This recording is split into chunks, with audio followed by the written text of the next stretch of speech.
बिस्मिल्लाहिर्रहमानिर्रहीम। Dear students, आज की क्लास में हम करने जा रहे हैं न्यूमेरिकल प्रॉब्लम्स चैप्टर 3 और 9th क्लास फिज़िक्स। तो चैप्टर का नाम है डायनेमिक्स। तो problem 3.1 third chapter first problem. तो आज की क्लास में न्यूमेरिकल्स करने जा रहे हैं। The first problem is a body of mass 5 kg is moving due east with a velocity of 10 meter per second. Find its momentum. What is the direction of momentum? अब ये है कि numerical problems पिछले chapters के हमने कर लिए हैं। तो न्यूमेरिकल्स करते वक्त सबसे पहले मैंने आपको बताया था कि आप क्वेश्चन को समझ लें। जब क्वेश्चन समझ आ जाए इसके बाद आपने इसमें से डेटा एक्सट्रैक्ट करना है। तो डेटा एक्सट्रैक्शन के बाद देखना है कि फार्मूला कौन सा अप्लाई हो रहा है। तो आप इसके बाद फार्मूला अप्लाई कर लें, डेटा उसमें पुट कर लें, you will get your answer. तो फर्स्ट ऑफ ऑल क्वेश्चन आपने समझ लिए। ए बॉडी ऑफ मास, एक 5 किलोग्राम की चीज़ है, ड्यू इस डायरेक्शन में with a velocity of 10 metre that is moving. और दूसरी बात आप ये समझ लें, जहाँ डायनेमिक्स की बात आती है that means anything in motion. तो किसी चीज़ को, अगर किसी भी चीज़ के पैरामीटर्स को आप मेजर करना चाहते हैं and that is in motion, that will come under the title of dynamics. तो अब इस क्वेश्चन में आपको कितनी चीज़ें गिवन है? मास गिवन है, वेलोसिटी गिवन है, मोमेंटम पूछना है और साथ में ये पूछ रहा है कि what will be the direction of momentum. तो direction of momentum that will be direction of the velocity. जिस डायरेक्शन में वेलोसिटी है मोमेंटम उसी डायरेक्शन में, ये तो क्लियर है। दूसरी बात ये है कि आप इसमें से अब डेटा एक्सट्रैक्ट कर लें। तो फर्स्ट ऑफ ऑल डेटा, इसमें क्या है कि मास गिवन है, मास इज इक्वल टू, आप इसे m से ज़ाहिर करते हैं, दिस इज 5 किलोग्राम। और इसके बाद वेलोसिटी गिवन है। अगर किसी चीज़ की आपको समझ नहीं आ रही है तो आप उसके बाद देख लें कि यूनिट क्या इसके साथ है। अब यहाँ इसके साथ मीटर पर सेकंड यूनिट है, तो इससे ज़ाहिर हो रहा है कि इट इज़ वेलोसिटी। अगर मीटर पर सेकंड स्क्वायर है, इट इज़ एक्सेलरेशन। अगर इसमें कोई और है, अगर क्वेश्चन से आपको समझ ना आ रहा हो तो उस सूरत में आपने यूनिट को देख के अंदाज़ा लगाना है कि ये कौन सा पैरामीटर है, तो वो आप लिख लें। तो दिस इज़ वेलोसिटी। वेलोसिटी को हम v से ज़ाहिर करते हैं एंड दैट इज 10 मीटर पर सेकेंड। इसके अलावा क्या पूछा जा रहा है कि मोमेंटम आप फाइंड कर लें। मोमेंटम को p से ज़ाहिर करते हैं, linear momentum. The linear momentum is described with p। तो p आपने फाइंड करना है। अब फार्मूला कौन सा अप्लाई हो रहा है? तो मोमेंटम के लिए फार्मूला वेरी सिंपल, आपको पता होगा कि p is equal to m into v। Mass को वेलोसिटी के साथ मल्टीप्लाई कर ले, you will get your momentum. तो दोनों चीज़ें आपके पास अवेलेबल हैं और दोनों आपके पास उसी यूनिट में है जिसमें आपको डिज़ायर्ड हो। Mass this is 5 kg into velocity this is 10 kg। तो आप मल्टीप्लाई कर ले, दिस इज़ 50। तो p इज इक्वल टू 50। अब इसके लिए यूनिट क्या होगा? मोमेंटम के लिए यूनिट क्या है? मास के लिए क्या है? This is kg। और वेलोसिटी के लिए क्या है? मीटर पर सेकंड, मीटर पर सेकंड। सो किलोग्राम मीटर पर second, this is unit of momentum. तो कितना होगा कि 50 किलोग्राम मीटर पर second, this is momentum for this question if the mass is 5 kg and velocity is 10 metre पर second. अब दूसरी बात यह है कि मैंने पहले आपको बता दिया था कि डायरेक्शन ऑफ मोमेंटम, तो आप यहाँ लिख लें the direction of momentum will be same as the direction of velocity. जिस डायरेक्शन में वेलोसिटी है उसी डायरेक्शन में मोमेंटम है। तो आपके सवाल के दूसरे हिस्से का जवाब क्या है कि डायरेक्शन ऑफ द मोमेंटम पूछ रहा है, तो वो डायरेक्शन ऑफ वेलोसिटी के इक्वल है, same as direction of the velocity. तो अब करते हैं प्रॉब्लम 3.2। 3.2 में क्या है कि wooden block of mass 5 kg is pushed along a smooth surface of a table with a force of 30 Newton. Find the acceleration of the block. सवाल बड़ा ही सिंपल है, आपको समझ आ गया होगा कि एक वुडन ब्लॉक है, किसी टेबल के ऊपर है, स्मूथ सरफेस है और the mass of that wooden piece is 5 kg। आप उसे पुश कर रहे हैं विद 30 न्यूटन फोर्स। दो चीज़ें आपको यहाँ से पता चल गई, mass that is 5 kg, force that is 30 Newton. और साथ में क्या पूछा जा रहा है? What is acceleration of the block. तो उस ब्लॉक के लिए एक्सीलरेशन क्या होगा? तो सबसे पहले डेटा आप एक्सट्रैक्ट कर लें एज यूजुअल। डेटा में क्या है? गिवन चीज़ें, मास m से ज़ाहिर करते हैं दैट इज़ 5 kg। इसके बाद क्या गिवन है? फोर्स। फोर्स को आप F से जाहिर करते हैं, दिस इज 30 न्यूटन। अब आपने क्या एक्सेलरेशन फाइंड करना है। तो ये दो चीज़ें गिवन है, एक चीज़ फाइंड करने के लिए ये पूछा जा रहा है। जब आप डेटा एक्सट्रैक्ट कर चुके, इसके बाद आपने देखना है कि फार्मूला कौन सा अप्लाई हो रहा है। तो अब आपने देखना है फार्मूला। तो आप देख लें एक फार्मूला जो बड़ा ही सिंपल है, आप अच्छी तरह से वाकिफ हैं। F is equal to mass into acceleration. अगर आपने एक्सेलरेशन फाइंड करना है तो A is equal to F upon M। अब इस फार्मूला में आप वैल्यूज पुट कर लें। तो A is equal to what is force, this is 30, and what is mass, this is 5 kg। तो क्या होगा, 5 6 30, 6 मीटर पर सेकेंड स्क्वायर। तो acceleration is equal to 6 metre पर second square. So this is answer for this problem. Problem 3.3, a car of mass 1500 kg is moving with a velocity of 20 meter per second. It is stopped in 5 seconds by applying brakes. सवाल आपको यहाँ तक समझ आ गया होगा कि एक car है, मास 1500 kg है और इट इज़ मूविंग, एक कार मूवमेंट में है और मास of that car is 1500 kg। It is stopped. Stop करने के लिए जब 5 सेकंड में ब्रेक्स अप्लाई करते हैं तो उस सूरत में क्या है, what is the average acceleration, acceleration पूछा जा रहा है। और बी पार्ट में how much force is applied, force कितना अप्लाई हुआ, how much distance is covered, distance break apply करने के बाद कितना डिस्टेंस कवर होता है। तो ये इसमें ए पार्ट और सी पार्ट, ये आपके पिछले चैप्टर के काइनेमेटिक्स से रिलेवेंट फार्मूलाज इसमें अप्लाई होंगे। बाकी how much force is applied, तो उसमें आप डायनामिक्स का F is equal to M A वाला फार्मूला अप्लाई कर लेंगे। सवाल आपको समझ आ गया है तो आप इसमें से डेटा एक्सट्रैक्ट कर लें और उसके बाद जितने फार्मूलाज अप्लाई हो रहे हैं वो अप्लाई कर लें। तो फर्स्ट ऑफ ऑल डेटा में क्या है कि 1500 kg, दिस इज मास, तो M is equal to 1500 kg। Next क्या है, मीटर पर सेकेंड है तो it means it is velocity, and this is what, metre पर second, this is initial velocity. अगर कोई चीज़ मूवमेंट में है दैट और आपको वेलोसिटी गिवन है, that will be initial velocity. तो फाइनल वेलोसिटी क्या है, दैट इज 0, अभी तक अननोन है। अब क्या फाइंड करना है, ए पार्ट में एवरेज एक्सीलरेशन, बी पार्ट में क्या फाइंड करना है, फोर्स, और सी पार्ट में क्या फाइंड करना है, डिस्टेंस। तीन चीज़ें। अब क्या है कि फार्मूलाज कौन कौन से अप्लाई हो रहे हैं, राइट साइड पे मैं लिख लेता हूं फार्मूलाज। नंबर 1, ए पार्ट के लिए फार्मूला कौन सा अप्लाई होगा, V F is equal to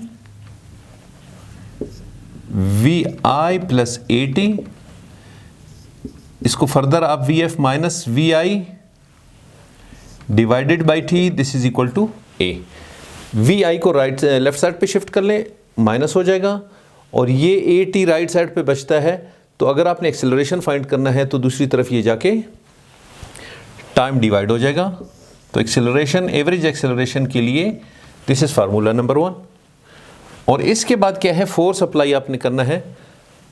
what will be the force applied, this is M A, this is second formula. और इसके बाद थर्ड फार्मूला क्या है, काइनेमेटिक्स में आपने यूज़ किया होगा, S is equal to V I T plus 1/2 A T square.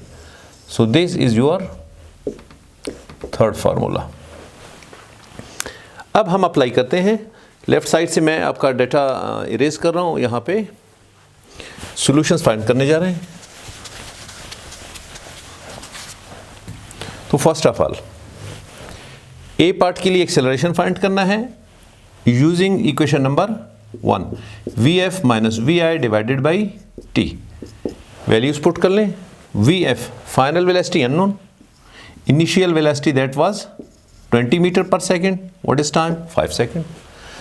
तो सिंप्लीफाई कर लें, 4 this equal to minus 4 metre पर second square, because it is acceleration. तो एक्सेलरेशन क्या फाइंड हुआ, तो ए पार्ट के लिए आंसर क्या है, -4 मीटर पर सेकेंड स्क्वायर। और माइनस साइन किस चीज़ को शो कर रहा है? रिटार्डेशन को शो कर रहा है। इट मीन्स गाड़ी जब आप ब्रेक अप्लाई कर लें तो गाड़ी को पीछे की तरफ झटका लगेगा। तो the negative sign showing the negative sign showing retardation, negative sign showing the retardation, जबकि एक्सेलरेशन क्या है? दैट इज 4 मीटर पर second square in opposite direction, in reverse direction, यानी गाड़ी को झटका लगने की सूरत में 4 मीटर पर second acceleration will be in retardation form. अब इसके बाद नेक्स्ट अप्लाई कर लें फोर्स। तो बी पार्ट के लिए force F is equal to M into A। तो F is equal to M A, what is mass? 1500 kg, acceleration -4, तो F is equal to 6000 newton और F is equal to 6 kilo newton. अब part C में क्या पूछा जा रहा है? पार्ट सी में how much distance is covered. दो चीज़ें आपने फाइंड कर ली हैं। एवरेज एक्सेलरेशन आपने फाइंड कर लिया, दैट इज -4 मीटर पर सेकेंड स्क्वायर, और फोर्स कितना अप्लाई हो रहा है? दैट इज 6 किलो न्यूटन और 6000 न्यूटन। अब इसके बाद क्या है कि कितना फासला तय कर लेगा ब्रेक अप्लाई होने के बाद। तो S is equal to VIT plus half AT square. S is equal to VI, this is 20 metre पर second into T। What is T? The T is 5 seconds plus 1/2 A acceleration -4 T square, this is 5 square। अब इसे आप simplify कर लें, this is 100 और ये 2 2 4, ये minus plus this is minus, 5 का स्क्वायर 25, 25 को 2 से मल्टीप्लाई कर लें दैट इज 50, तो 100 - 50 दिस इज 50 मीटर। तो ब्रेक अप्लाई करने के बाद acceleration will be in the form of retardation 4 metre पर सेकेंड स्क्वायर, और फासला कितना तय कर लेगा? That is 50 metre. So this is answer for part C. Problem 3.4, an object of mass 10 kg is moving with a velocity of 10 meter per second. A constant force acts for 4 seconds and reduces its speed to 2 meter per second. Find the momentum before and after application of force. अब क्या है कि सवाल आप समझ गए होंगे, मैं दोबारा आपको बता देता हूँ। अगर कोई चीज़ जिसके लिए मास 10 kg हो, दैट इज़ इन मूवमेंट, और मूवमेंट के साथ उसकी वेलोसिटी है 10 मीटर पर सेकेंड, अगर आप इसके अपोजिट कोई फोर्स अप्लाई कर लें आफ्टर 4 सेकेंड या आफ्टर फ्यू सेकेंड्स, कोई चीज़ कांस्टेंट मूवमेंट में है, कांस्टेंट मूवमेंट में उसकी वेलोसिटी है 10 मीटर पर सेकेंड और साथ में मास दैट इज़ 10 kg, आप कोई फोर्स अप्लाई कर लें कि इसकी वेलोसिटी को कम कर लें 10 से 2 मीटर पर सेकेंड, तो इनिशियली मोमेंटम क्या होगा, फाइनल मोमेंटम क्या होगा? This is very simple. तो आप इसमें से सबसे पहले डाटा जो आपको क्वेश्चन में गिवन है वो एक्सट्रैक्ट कर लें। मास इक्वल्स टू 10 kg, एक वेलोसिटी आप उसे v1 का नाम दे दे या vi का नाम दे दे, दोनों सूरतों में जो आपकी मर्जी। v1 that is equal to 10 metre पर सेकेंड एंड v2 या आप इसे फाइनल वेलोसिटी का नाम दे दें 2 मीटर पर सेकेंड।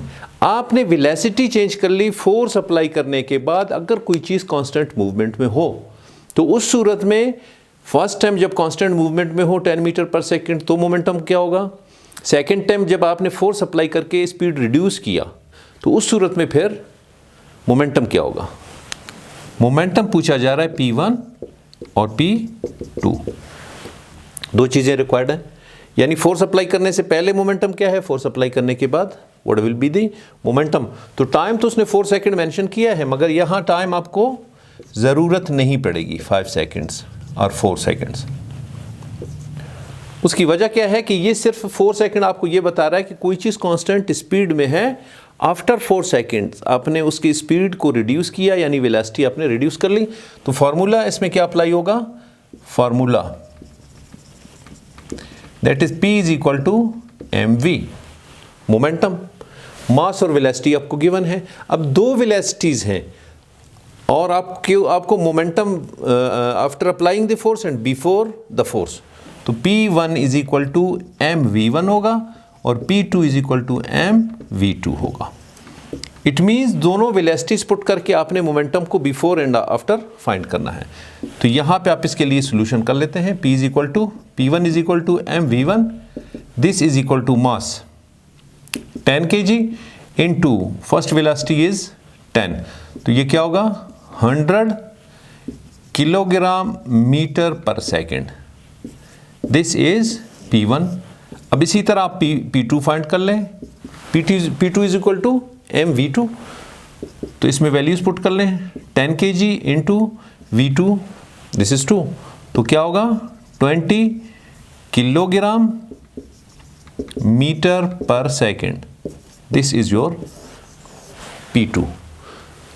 तो फर्स्ट टाइम क्या है 100 है, after applying the force momentum क्या है that is 20। So these two are the answer for this problem. Problem 3.5, a mass of 5 kg is kept moving in a circle of radius 2 meter with a constant speed of 10 meter per second. Find the centripetal force. किसी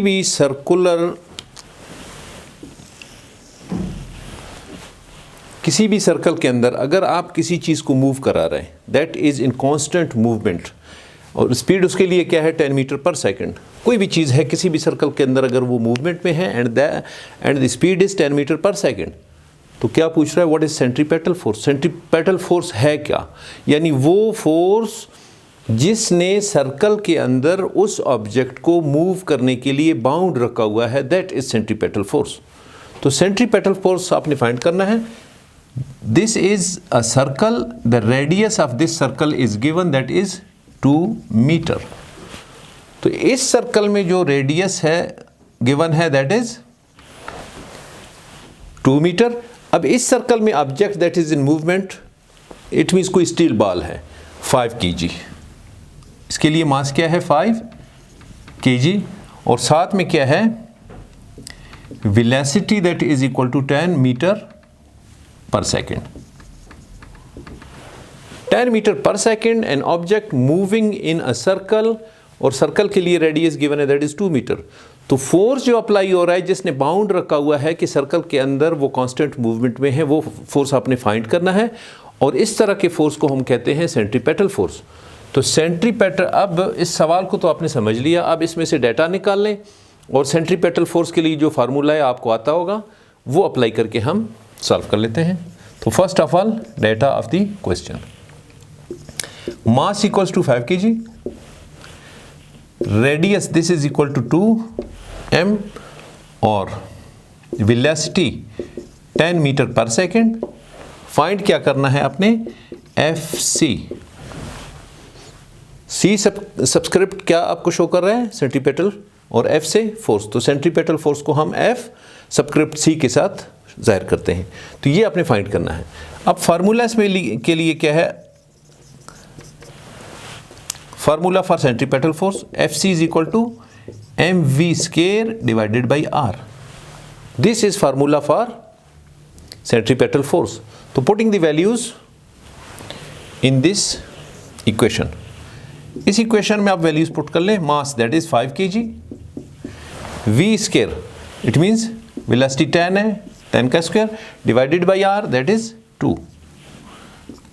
अब आप ऊपर कर ले 5 into 10 का square this is 100 divided by 2।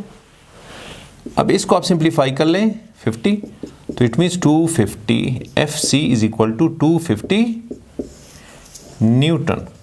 So this is answer, and the force are centripetal force of any circular object moving with constant velocity of 10 meter per second, the answer will be 250 Newton, and this is centripetal force. Problem 3.6, a block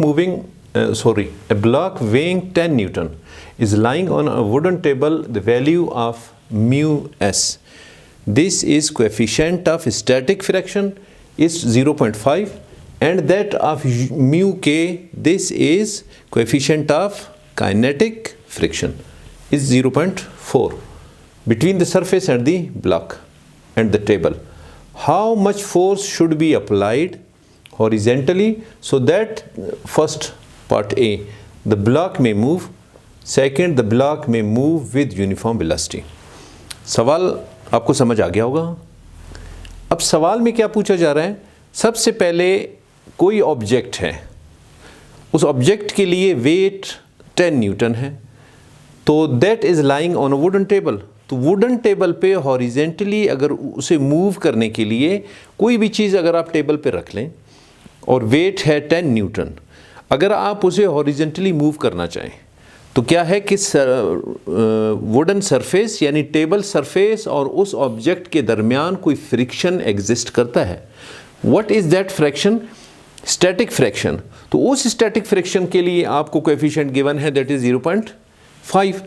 जब movement में हो, कोई भी चीज़ movement में हो तो fraction निस्बतन फिर कम हो जाता है। तो उस सूरत में क्या है, that is 0.4 and it is denoted by mu के, काइनेटिक फ्रैक्शन कोएफिशिएंट। तो वो 0.4 गिवन है। अब आपसे ये पूछा जा रहा है कि कितना फोर्स हॉरिजेंटली आप अप्लाई कर लें कि ब्लॉक मूव करें, नंबर 1, यानी स्टैटिक फ्रिक्शन को ख़त्म करने के लिए आपको कितना फोर्स अप्लाई करना होगा। और दूसरा क्या पूछा जा रहा है बी पार्ट में कि जब आपने स्टैटिक फ्रिक्शन को तोड़ दिया, ऑब्जेक्ट मूवमेंट में आ गई, तो उस सूरत में फिर यूनिफॉर्म वेलोसिटी को मेंटेन रखने के लिए कितना फोर्स, कितना काइनेटिक फोर्स अप्लाई होता रहेगा। तो दो चीज़ें पूछ रहे हैं।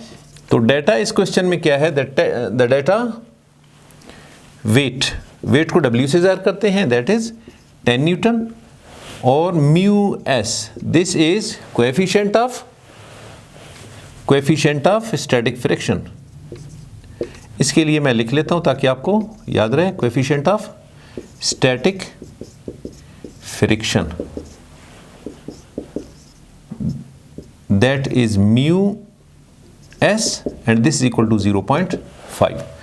अब इसके बाद क्या है कि coefficient of kinetic friction, this is equal to mu K subscript से आप काइनेटिक मुराद लेंगे एंड दिस 0.4। अब क्या पूछा जा रहा है पार्ट ए में, पार्ट ए में ब्लॉक मूव करने के लिए कितना फोर्स अप्लाई होगा, यानी सबसे पहले स्टैटिक फोर्स पूछा जा रहा है, और फिर जब बी पार्ट में, ए पार्ट में क्या है, स्टैटिक फोर्स आपने फाइंड करना है, और बी पार्ट में आप यूनिफॉर्म स्पीड को मेंटेन करने के लिए काइनेटिक फोर्स वो फाइंड कर लें। तो अब फार्मूलाज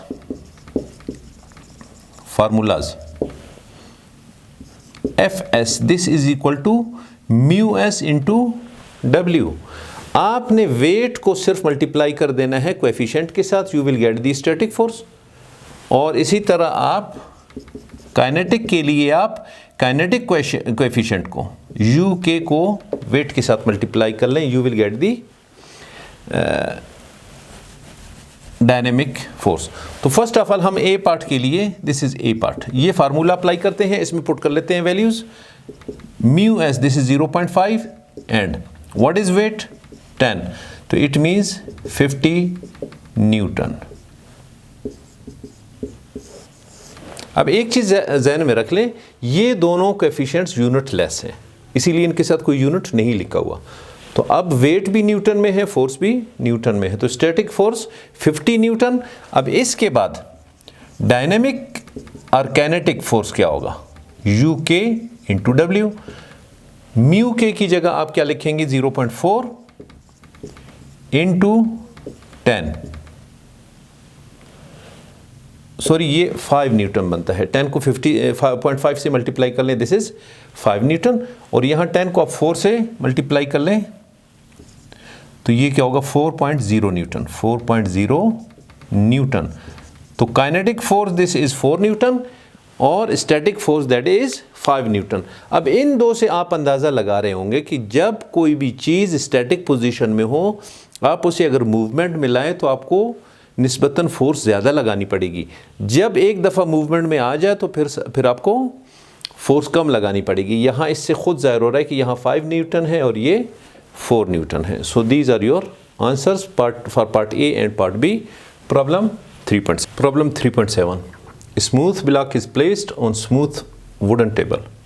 एक वुडन टेबल सरफेस स्मूथ है और उस पर जो ब्लॉक रखा जा रहा है that is also smooth. A force of 40 Newton is applied. 40 Newton force is applied to keep 40 Newton block moving at a constant speed. तो ये 40 Newton block, it means the weight of block is 40 Newton. तो आप यहाँ सबसे पहले जो data लिखेंगे उसमें W equals to 40 Newton है और ये 40 Newton this is force being applied और क्या है that is in movement, तो it means this is Fk kinetic force, kinetic force, this is 14 Newton। अब क्या पूछा जा रहा है, what is coefficient of sliding friction. इसमें स्लाइडिंग फ्रिक्शन कोएफिशिएंट गिवन नहीं है। तो पिछले क्वेश्चन में स्लाइडिंग कोएफिशिएंट ऑफ फ्रिक्शन को हम म्यू के से ज़ाहिर करते थे, यानी कोएफिशिएंट ऑफ काइनेटिक कोएफिशिएंट, यानी मूवमेंट में है जो स्लाइडिंग कोएफिशिएंट है उसको आप म्यू के से ज़ाहिर करेंगे, ये आपने फाइंड करना था। तो फार्मूला आपने कौन सा अप्लाई किया था पिछले क्वेश्चन में, एफ के इज इक्वल टू म्यू के इंटू डब्ल्यू। अब आपने ये फाइंड करना है तो एफ के अपान डब्ल्यू हो जाएगा। तो फार्मूला क्या है, the formula will be mu के आपने फाइंड करना है, दिस इज एफ के डिवाइडेड बाई डब्ल्यू। तो putting the values in this one in the formula, Fk this is 14 divided by what is weight, this is 40। अब ये simplify कर लें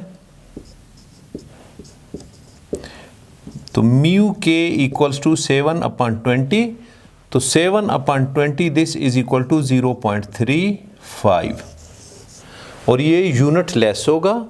coefficient kinetic coefficient of friction that is 0.35 unitless क्यों होगा कि ऊपर क्या है फोर्स दैट इज न्यूटन, नीचे क्या वेट है that is also Newton, Newton Newton से कैंसिल हो गया तो ये यूनिटलेस बन जाएगा।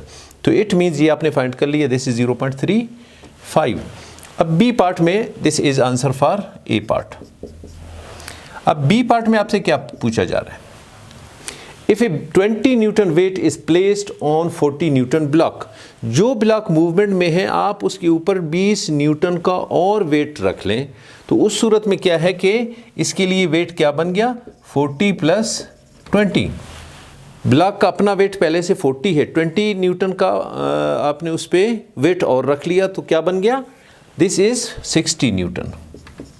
60 न्यूटन वेट आपने उस पर रख लिया। What force will be required to keep the block with weight moving at a constant velocity? तो constant velocity में मोशन को, मूवमेंट को बरकरार रखने के लिए क्या काइनेटिक फोर्स की ज़रूरत पड़ेगी, तो एफ के इसके लिए रिक्वायर्ड है। पहले जो एफ के गिवन था दैट वाज 40 न्यूटन, अब आपने जब उस पर रख लिया तो उसी वेलोसिटी को मेंटेन रखने के लिए अब अगर कोई चीज़ मूवमेंट में हो आप उस पर कोई चीज़ रख लें तो उसकी स्पीड स्लो हो जाती है, वेलोसिटी कम हो जाती है। जबकि यहाँ क्वेश्चन में क्या पूछा जा रहा है कि आपने कांस्टेंट वेलोसिटी को भी मेंटेन करना है, तो इट मीन्स आप पीछे से फिर फोर्स को इंक्रीज कर लेंगे। तो वो फोर्स पहले तो 14 था काइनेटिक फोर्स, अब क्या होगा ये आप फाइंड कर लें। तो एफ के इज इक्वल टू फार्मूला क्या है, म्यू के इंटू डब्ल्यू।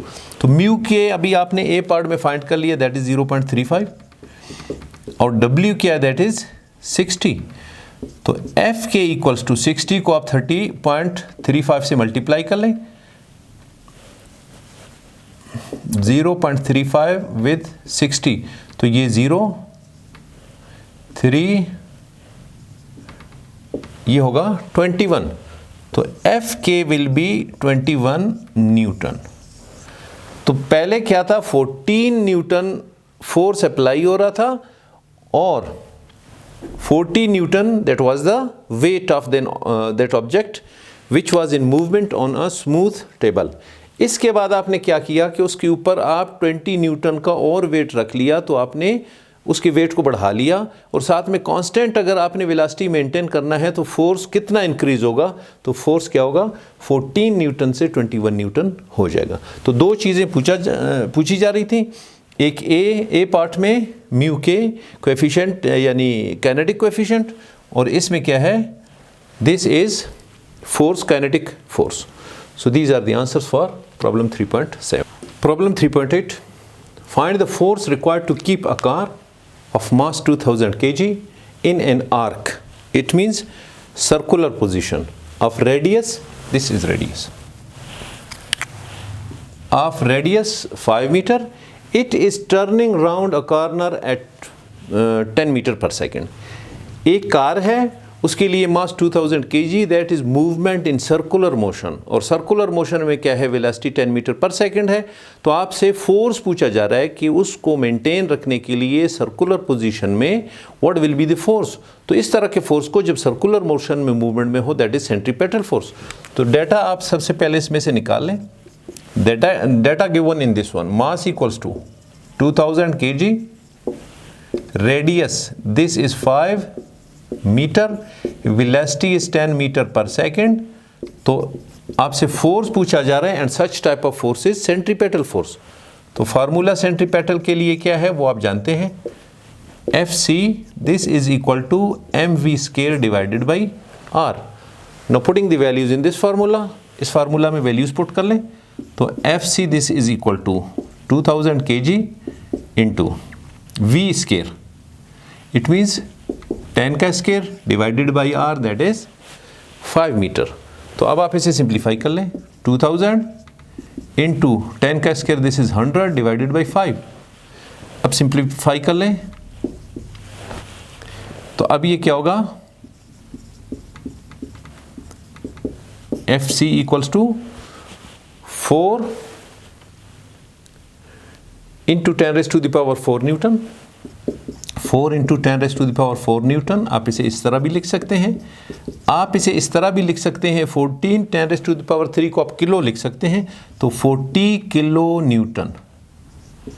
अब इन दोनों में से आप जिसे चाहें अपना आंसर लिख सकते हैं। सो this is centripetal force and answer for the last problem of chapter 3 of dynamics 9th class physics. Thank you very much.